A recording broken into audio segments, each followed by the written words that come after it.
World War is upon us. It has been unfolding in slow motion for years. The only question now is who will get blamed. Humans tend to view each stage of history in isolation. As a result, they rarely see the chain reactions that build over decades, until a flashpoint catches their attention. September 11th, 2001 was one such flashpoint. You could make the case that this was where it all began. There's some truth in that, but it's also an oversimplification. I mean, let's remember here, the people we are fighting today, we funded 20 years ago. And we did it because we were locked in this struggle with the Soviet Union. They invaded Afghanistan, and we did not want to see them control Central Asia. And we went to work. And it was President Reagan, in partnership with the Congress, led by Democrats, who said, you know what, sounds like a pretty good idea. Let's deal with the ISI and the Pakistani military, and let's go recruit these mujahideen, and that's great. Let's get some to come from Saudi Arabia and other places, importing their Wahhabi brand of Islam so that we can go beat the Soviet Union. Of course, the Dancing with the Stars version of the story. The US backed the Mujahideen in response to the Soviet invasion of December of 1979.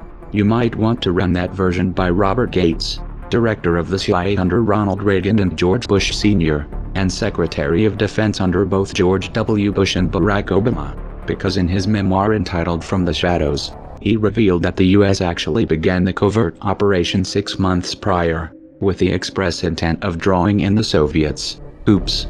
And they still haven't learned their lesson.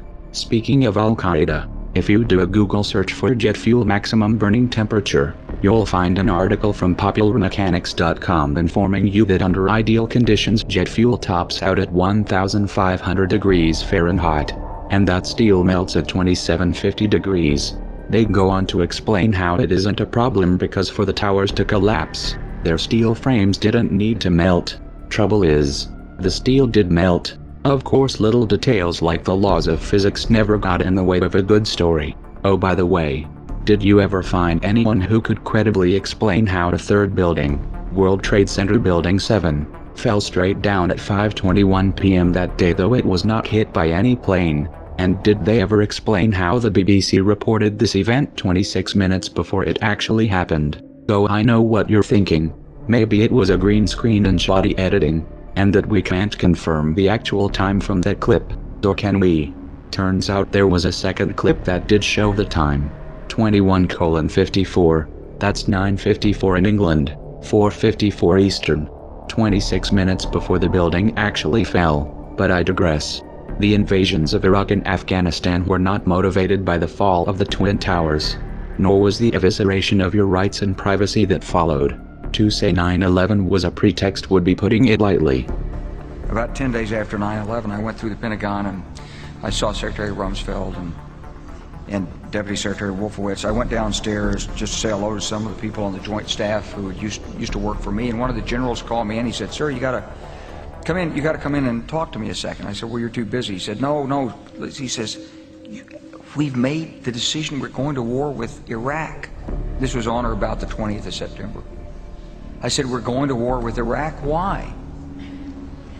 He said, "I don't know." He said, "I guess they don't know what else to do." So I said, "Well, did they find some information connecting Saddam to Al-Qaeda?" He said, No. He says, "There's nothing new that way. They've just made the decision to go to war with Iraq." He said, "I guess it's like we don't know what to do about terrorists, but we've got a good military and we can take down governments." And he said, "I guess if the only tool you have is a hammer, every problem has to look like a nail." So I came back to see him a few weeks later, and by that time we were bombing in Afghanistan. I said, "Are we still going to war with Iraq?" And he said, "Oh, it's worse than that."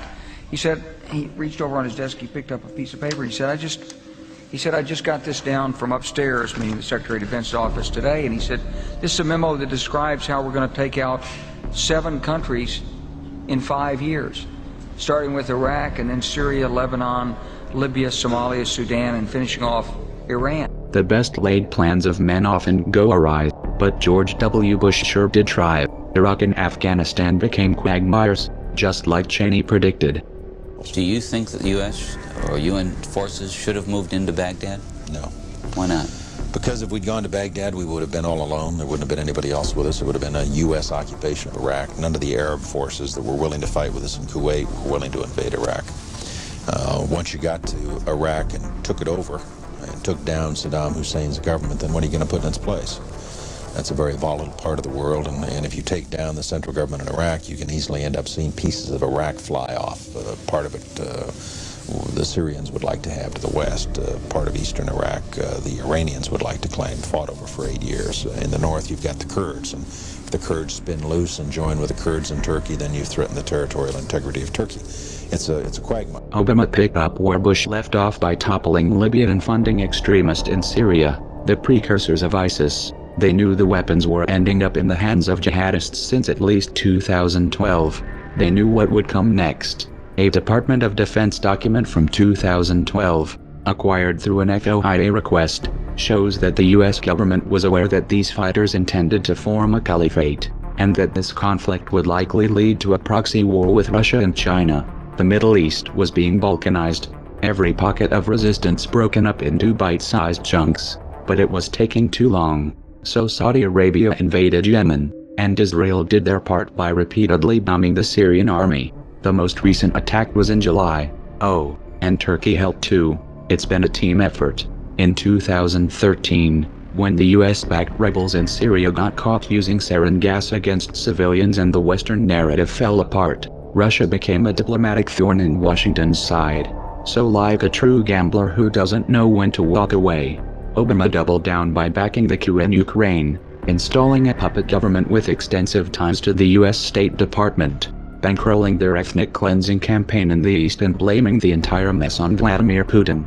All we hear is Russian aggression, Russian aggression, Russian aggression, but reducing Iraq, Afghanistan, Libya and Syria to rubble is about spreading democracy, but accepting the results of a peaceful referendum in Crimea, well, that's just beyond the pale. The war on the Ukrainian front continued through 2014 and into 2015. Somewhere along the way, the preparations for an open conflict between the US, Russia and China were normalized and brought from the shadows.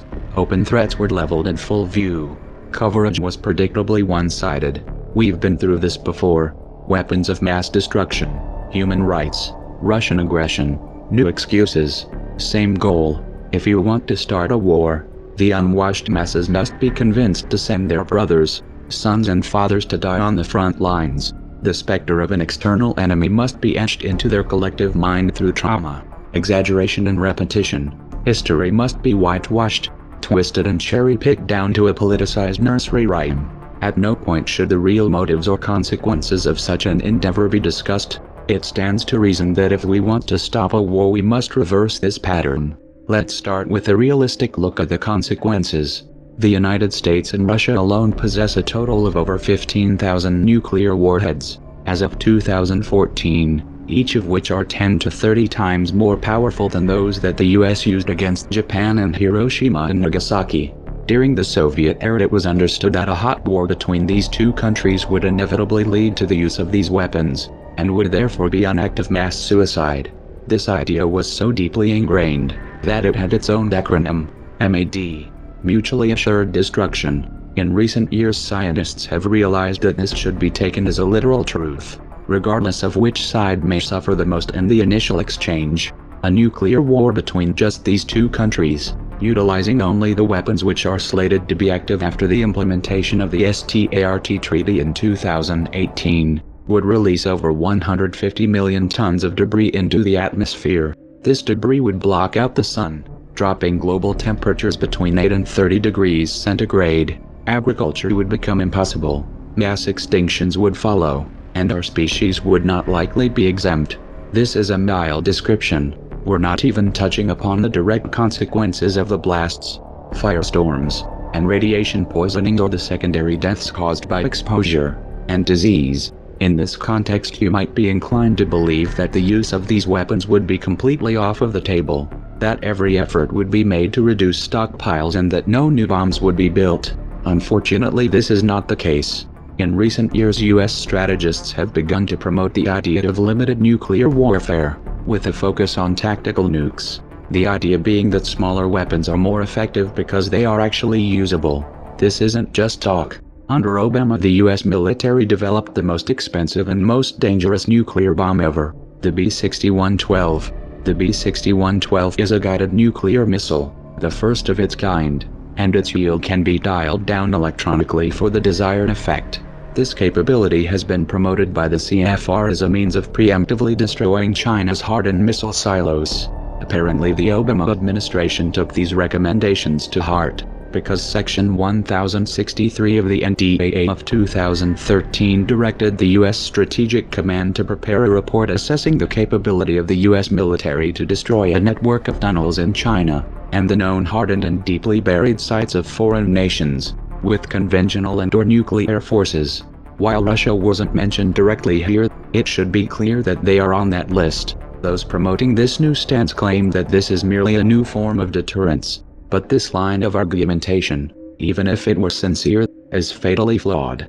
A preemptive nuclear strategy, especially when discussed in public, sends a clear message to those who are being threatened, that they themselves must strike first, and Russia and China do not possess tactical nukes, so their preemptive strikes would be full-scale. Of course, America's political establishment has a good reason to play chicken with all of our lives, and the future of this planet. The balance of geopolitical and financial power has been shifting, and not in Washington's favor. China's new Silk Road project, Asian Infrastructure Investment Bank, and outposts in the South China Sea, in tandem with the Eurasian Union spearheaded by Russia, are edging the United States out of the world's new center of gravity.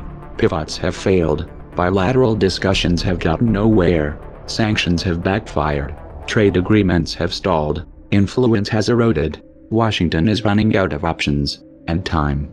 The dollar-denominated financial system has peaked. This is the end of a debt supercycle, and of the petrodollar. The next leg down is going to be epic.